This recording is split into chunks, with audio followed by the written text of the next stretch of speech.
Welcome to Backstory and Beyond with your host, Ward Kampf, seeker, innovator, and president of Northwood Retail.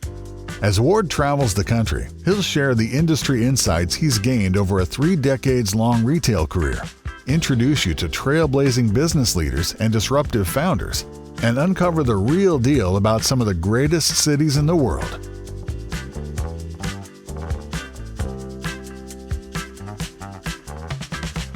This week, Ward heads to Austin to meet with Khalil Rafati, author, motivational speaker, and founder of SunLife Organics, a juice bar brand with a celebrity following on a mission to love, heal, and inspire.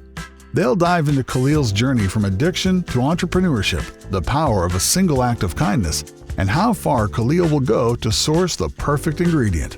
All that and more on this episode of Backstory and Beyond.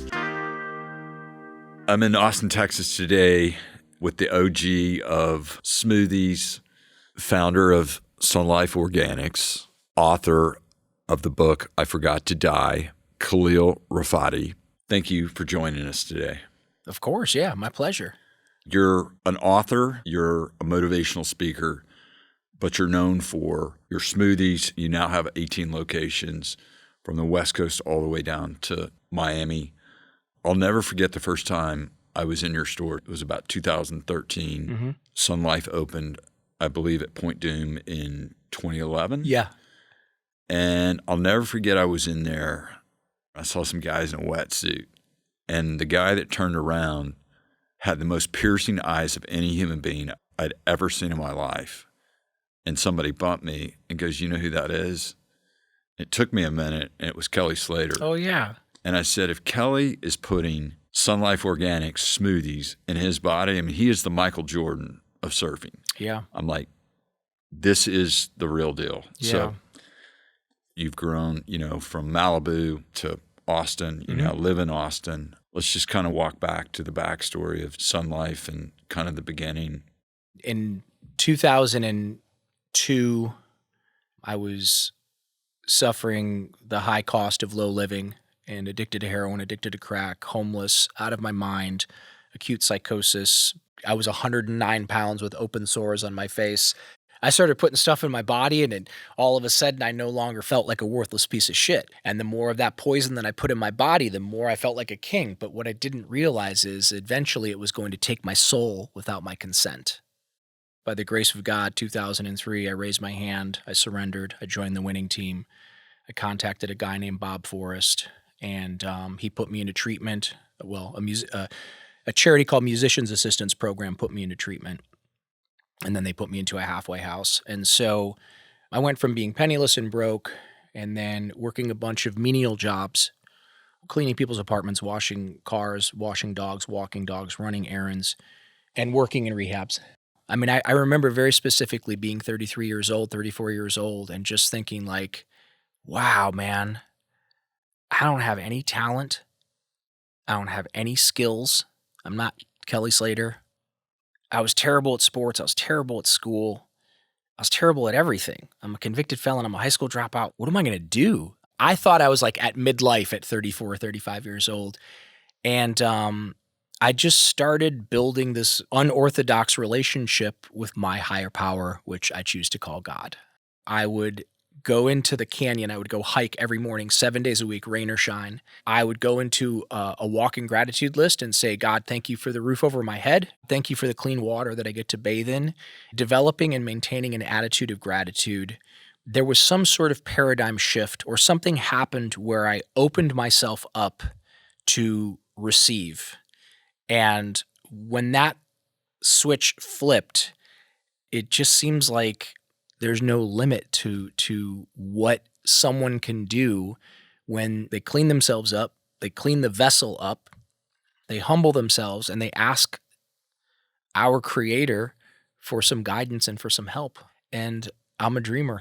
My dream was to have a juice bar. That was my dream. I grew up in the restaurant business. I ran as far away from it as I could, obviously putting a needle in my arm, but I love serving people. It's absolutely my purpose, my passion.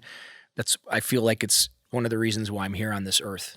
And I had started a previous business called Riviera Recovery. Right. And it took off like gangbusters. And I was making money like, I don't know, like I was rich, not Malibu rich, but I was Toledo rich. I mean, I was rich. I was making, 30, 40 grand a month, which was unfathomable for me. Like, bought my mom a house. I sent my mom on vacation. I bought my mom this ring that I'm wearing around my neck now.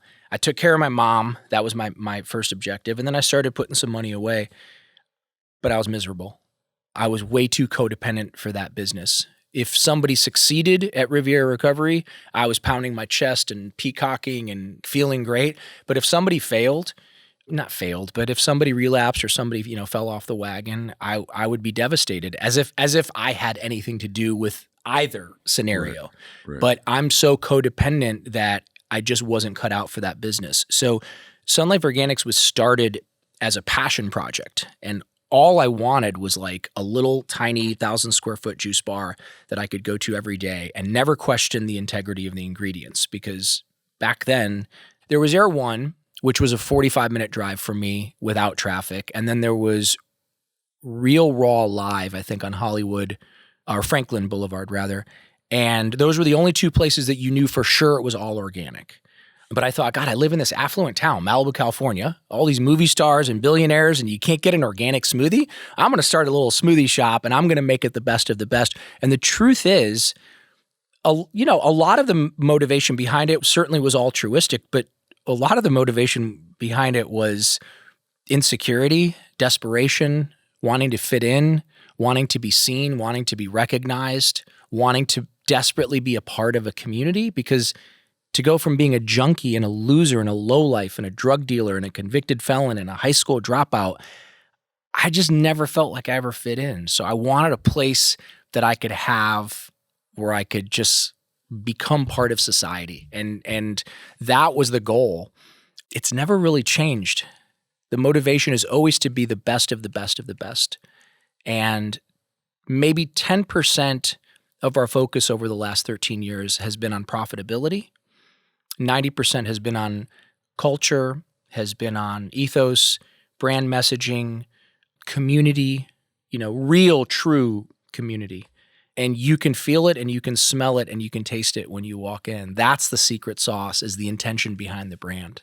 Well, I think, some of the things you do, not just the smoothies, some of the foods that you brought in. I think you traveled to Indonesia, India, Central America. I mean, we don't have the great superfoods, natural foods, I think, in America. There's a lot of, processed food, et cetera. So obviously you were going to be the best of the best on that experience, right? I mean, even like when the matcha craze started to happen. So early on, when we first opened, Anthony Kiedis was like insistent that we have matcha, which really nobody really knew about matcha in 2011. And so we brought it in. I bought a couple of kilos that I got on some website, and nobody was interested.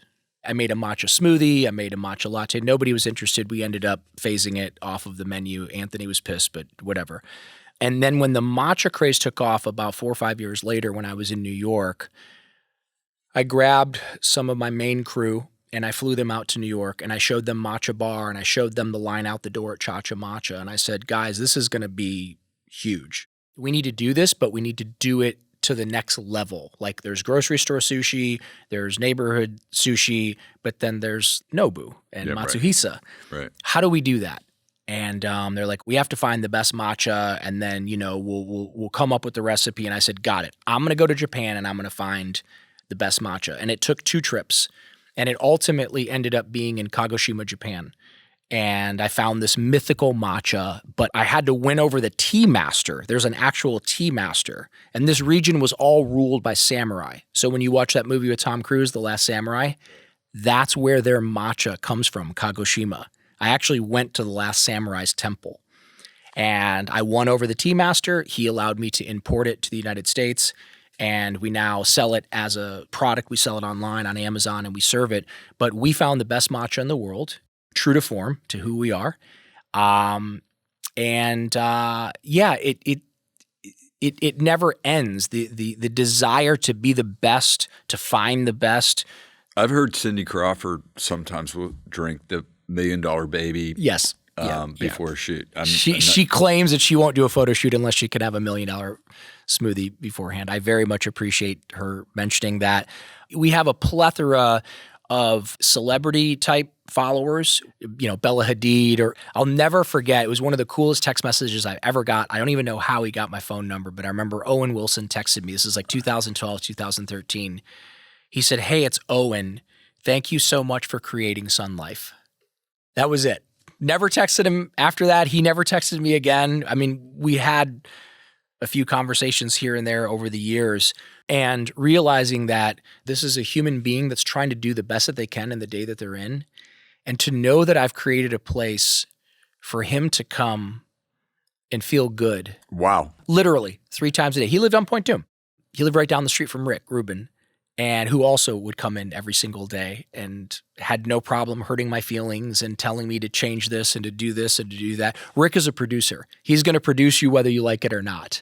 As a matter of fact, our 4th location, Cross Creek, was designed by Rick Rubin. He's the one that made us do the pitched ceiling with the skylights and the beam going across. He wanted it to look like a church because he said in the future, food and religion and spirituality should all come together. It was genius, and I just did whatever the hell he said. Well, it's kind of like Starbucks. They always counted themselves as the 3rd place. Yes. I think they got too big and kind of got lost. They became a commodity, right? Yeah. But I do think there is something bringing the community, bringing people together. In the early days, we used to say, whoever it was at the time, I think Chris Hemsworth or Harry Styles or whatever person was coming in that everybody was freaking out about. And I said, guys, when that person comes in, treat them like a plumber.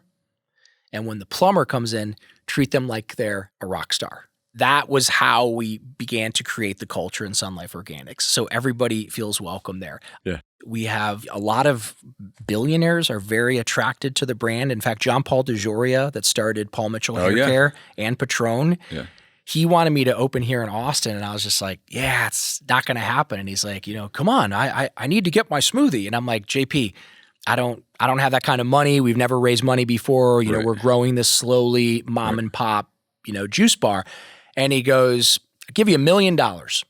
How am I okay. And he goes, and I'll tell you what, I'll donate my share of the profits to building houses for homeless people. I'm like, okay, you got me. And he literally wrote on a piece of paper, handwritten contract, no lawyers, no army. I assumed I was going to face like an army of lawyers and all kinds of battling back and forth. Nope. He hand wrote a contract. There was no tranches. He just gave me a check for $1 million and said, make it happen. And here's the best part about the story. I'm going to go hand him his last check for $200,000 to pay back that loan, and all of his profits going forward go towards housing homeless people and feeding homeless people. That's a story. I mean, look, you can have the best education. You can be the best at this or that. But if you have a heart and a soul and you have drive, you can get that message out to people. If you can change one person's life, you can change 10 people's lives. I'm a big believer in that. It doesn't matter that famous people go there. Everyday people go there. I go down to South Congress or being in Del Mar. People are happy. Yeah. I like to hang out there. Yeah. My heart's virtue is pure, authentic self-expression. And so when you walk in the door, I think the first thing you're going to notice is a sign right when you walk in that says, "Be here now." You will notice another sign that says, "No Wi-Fi. Call your mother. Make a new friend." Very, very intentional. There's no menu board on the wall when you walk in. So you are forced to engage with the person behind the register. Also, the counter is much lower than most places. And then there's a little bit of glass, for sanitary purposes. But the reason that I leave it open like that is so we can speak the language of the heart to one another. And in our training, the employees are literally taught, do not ever be intimidated by anyone, especially the owner. There's no hierarchy. Every employee has the ability to do what's called a love comp. So if anybody comes in and they look upset, every employee that works there, everybody has the right to say, "I'm going to comp your order," right? And some of the stories that have come back to me, I won't go into specifics because I'll start crying, but to get those types of DMs and emails from people that a kid behind the counter treating them to a smoothie was a pivotal point in their journey of grief. I'm literally in awe. There's nothing like fixing a broken heart. Yeah. That is special. You can't fake authentic, just like you can't buy cool. Right. When you walk in, you're going to feel a feeling there. And then beyond that, like, I am insanely driven to get the best ingredients together and to put them in a cup and blend it up and create a meal for you in a cup. To call what we do smoothies is weird, right? Because you think smoothie, you think Jamba Juice, right? Or whatever. It's a meal. It's a meal. Yeah. I mean, what I had today, I had the Holy Cow today, which is 50 grams of protein. And I'm not going to go into what the ingredients are because I don't want to freak people out. But I mean, it's a beef organ based protein that we use in this smoothie. It's got over 50 grams of protein in it, and it'll keep me full for 6 hours. And the beauty of it is I can just sip on it while I drive, or I can sip on it while I'm having a meeting. I mean, we're old enough to remember when people used to sit down and have a 3 martini lunch, right? Like, those days are over. People barely have lunches at all anymore. And people are starting to understand the concept that what you put into your body is what you're going to get out of your body. Right. So rather than living to eat, we're eating to live. Totally agree. We got lost in the process. The food service industry got kind of lost, and food became a commodity, and it was all about profitability. And they hired all these food scientists, and they hired all these engineers and these color specialists, and they started to really deceive the public into believing that what they were putting into their body was healthy. Right. And then we find out that we're sicker than ever. We're more unhealthy than we've ever been. And then it turns out, if you go back to the basics, if you just really truly eat fruits and vegetables and some proteins and move your body, that you're going to look great and feel great and do great. And that's really kind of the whole mission behind the brand, is giving people that nutrition so they can face the challenges of the day.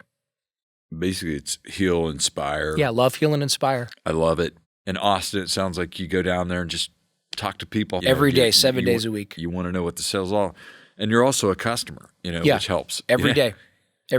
Yeah, about 4 years ago, I handed over the reins to the gals who run the company. So the whole company is run by women. And by the way, the boys club is changing. Yeah, women are really talented and know how to run businesses. Yes. So I'm totally with you. Yeah, the company lost money for 10 years straight, and then I handed over the reins, and then the following year we became profitable. Shocking.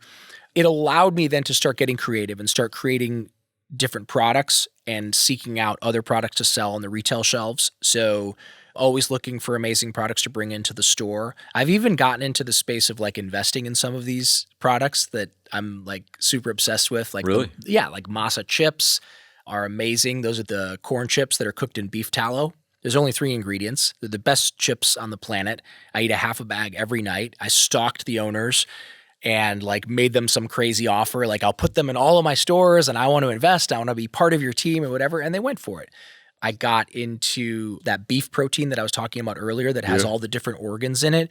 There's a couple of kids here in Austin that started this company called Noble Protein Powder. And I was like, you guys are amazing. Bring me on as an advisor. Let me give you some money. Let's put it in all the stores. Let's come up with a smoothie and let me help you out. And they didn't know me from Adam. So they were kind of like, oh, okay. They ended up doing the deal. They're young kids. Ewan, the kid that works for me, comes up with this smoothie called the Holy Cow. And it looks like a cow. The smoothie actually looks like a cow. It takes off. People start ordering it like crazy. But then Gabby Thomas comes in, who just won a gold medal. And she's doing an Instagram story about it. And then some kid that won a gold medal for swimming did a little story about it. And it took off so crazy that they sold out. They literally ran out of product. So it was kind of exciting to see that. And it's exciting to see the world changing and getting excited about things that are super healthy. I'm riding the wave. None of this was intentional. I got very, very lucky. I cleaned up the vessel. I asked God for help. I was super naive. I went from living under a bridge and having no hope at any type of life whatsoever to living a life beyond my wildest dreams. And that's, listen, that's all you could ask for. I feel fortunate to even be in the room with you because, Oh, brother, thank you. Look, 2016, the New York Times does a huge article on you. I knew that guy when, it's kind of what you say. I knew your story, that you had tried to help people. Listen, the world is hurting, and our jobs are to come together and to help one another and to heal one another. So my goal before I leave this planet, with whatever time I have left on this planet, is to build state-of-the-art free rehabilitation centers where people can come and clean up and learn a skill and do what I did, learn how to chop wood and carry water and live a life beyond your wildest dreams. We have the resources to solve all of this. There's no excuse for homelessness. No one should go to bed hungry. There's enough for everyone, and we need to come together. And I really believe what we're going to witness over the next 10 years, 20 years is just going to be mind-blowing. And how we come together, not just as a community, not just as a country, but as the world comes together. I really, truly believe that we are going to go into a new age of health and vitality and wellness and love, and put all of that archaic, nasty violence and war and all that shit behind us. It's gross. There's a lot of innovation happening right now, whether it's health and wellness, whether it's AI. Yeah. I mean, so to your point, getting to the other side, there's a lot of legacy things that have to fall, a lot of legacy ideas that have to go away. Yeah. And I do believe what you're saying. When we start to get to the other side, we will be in a much better world. So Malibu to Austin. Yeah. I always thought of you as the king of Malibu. I was very attached to it. You were starting to really, find your stride in Malibu. Yeah. And there's a lot of interesting characters out there, know, and you began to find your place, and all of a sudden now you're in Austin. I kept saying to my girlfriend, there's too many people in LA. Something doesn't feel right. And one day I woke up and I did what I always did, was I would either hike the canyon or I would walk Zuma Beach. And I was walking on Zuma Beach, got to my car, and then I look up and here comes Rick Rubin. And he just walks right up to me and he goes, "It's over." And I said, "What's over?" And he goes, "This, Malibu, we're leaving." Oh my God. I went home. I told my girlfriend, I'm like, Rick Rubin said it's over. We need to move to South Beach. And that was my plan, was to move to South Beach. But because JP had given us that check and we had opened up the shop down there on South Congress, my girlfriend said, we can move to South Beach, but we got to go fix Austin first. That store's doing $200 a day. I'm like, oh man, I don't want to go to Texas. Texas is where I picked up my felony. I hated everything about my idea of what Texas was. But a man will always return to the religion of his youth. And I'm not returning to the religion of my youth. But remember, I'm from Toledo, Ohio. So Malibu was great. Lifestyles of the rich and aimless, and running around with movie stars and flying around the world on people's private jets. It was all super, super cool. But when I came here with my girlfriend almost 4 years ago, and we were staying at the Lion Hotel, every place I went, everybody, not kind of, sort of, everybody was so present and so nice and so kind and so accepting. Like, here, take my number. I can show you around town tomorrow. It's my day off. I'm like, what? People here remind me so much of the people back in Toledo, Ohio. And it just felt so comforting and so good. And the funny thing is, we ended up staying, I think we were here about 8 months. And we went back to South Beach because I had my eye on a townhouse there and I'd already picked out the furniture and I was like ready to go. And we went back to the South Beach and we stayed at the one hotel, and all the Lamborghinis pulled up and the smell of weed in the air and the pretentiousness of it all. And I was like, man, I don't want this. I did this for 29 years and it's cool and it's awesome and it gave me everything. I love LA, but it's over. Rick said it's over, it's over. I want to go back to Austin. And we ended up coming back here. We were just there for a few days. We have a shop there as well. Right. And I said, I think we're going to live in Austin. And so, yeah, we found a house and it was super affordable. And everywhere we went, we met great people. And there's something that's so welcoming, and the sense of community here is so incredible that I used to watch like Austin City Limits on my computer when I was back in LA and think, God, what a weird little town that must be. And I often wondered, why in the hell, if John Paul DeJoria's got billions and billions and billions of dollars, why would he live in Austin, Texas, of all places? Well, now I understand. Yeah. I love this place. The lakes, the just everything, the people. Y'all means everybody. Two things I want to get to real quick. Sure. The Pink Lotus Yeah. logo. I always just thought that was Yeah. there's meaning behind that, you know. There's great meaning behind it. I mean, it's from the mud and the filth and the sewage and the sludge comes the beautiful flower. So that is the brand message that is not written down. Right. But it's like wherever you are, reach up, look towards the sun, reach towards the light, reach towards your divinity. And as you go up, you are going to be amazed at the beauty that you will experience and what you can turn into. It's kind of like you're also going to see butterflies everywhere with SunLife, or they're on the sweatshirts or on the packaging. Right. When I was a little kid, I was obsessed with butterflies.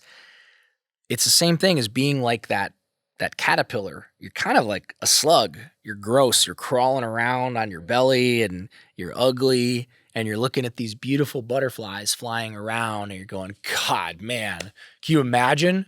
Can you imagine being one of those, not knowing the whole time that you are one of those? You are that thing. We are that thing. We are all that butterfly. One of our favorite parts of these conversations is the real deal. And, you know, we want to get things in Austin, things in Malibu. You love to do, eat, places you like to see. You can do either city. Man, I'm so simple. I'll go to Veracruz Tacos, or I'll go to Perla's. Yeah. I love Perla's. They have a great hamburger, great salad. Yeah, Jay Carver's. If someone's in town and I want to impress them, I'll text whatever the owner's name is. Can I please get a seat at 5 p.m. or 5:30 p.m.? And then what do you think something everyone should see while they're in, besides SunLife going down to South Congress, that everybody should see while they're in Austin? Well, I mean, that's a loaded question. It depends on what you're going to have your Terry Blacks crowd. You're going to have your... I just had a bill from there. I think my son was down for the game. Yeah. I just saw that the other day. You can't beat it. You can't beat Terry Blacks. You can't beat ACL. I mean, ACL is like, it's like a bunch of adults truly enjoying music. Right. The people that curate ACL, I think it's still Studio 3 or C3 maybe. Yeah, the people that curate that festival, it's amazing. We got F1 now. I don't know. I think there's something for everybody, and I think it's different strokes for different folks. Different people are going to like different things. I just think just walk down any street and just smile at people and watch what happens, because my life has changed. I'm happier than I've ever been. I'm in better shape than I've ever been. There's a lot of fit people here. Well, the weather, 10 months out of the year, yeah, you can be outside versus, Dallas gets a lot colder. It's pretty special. Just come see me at SunLife, mention that you heard me on this podcast, and let me treat you to a smoothie. Get the Wolverine. And then lastly, what do you think the hidden gem of the city is? I think the hidden gem of Austin is the quality of life. I really do. I don't think it's a particular place. I just think it's the quality of life. I mean, you can drive 25 minutes that way or 25 minutes in any direction, and you can still afford a home. Whereas in LA, you got to work 3 jobs to afford a condo or a townhouse, and you're sitting in traffic for 3 hours a day, commuting back and forth to work. We were at a studio yesterday. It was on 9 acres. It's right near here. Yeah. At a dead end. And we were like, this is a house. Yeah. And, it's incredible. Yeah. You can come here and you can live your life and you can be yourself and you can be as weird as you want to be, and no one cares, and people will embrace you and you'll find your tribe. I found my tribe. That's all you need, right? And then lastly, where do we find you socially? Instagram is Khalil Rafati, at Khalil Rafati on Instagram. And then SunLife Organics. SunLifeOrganics.com.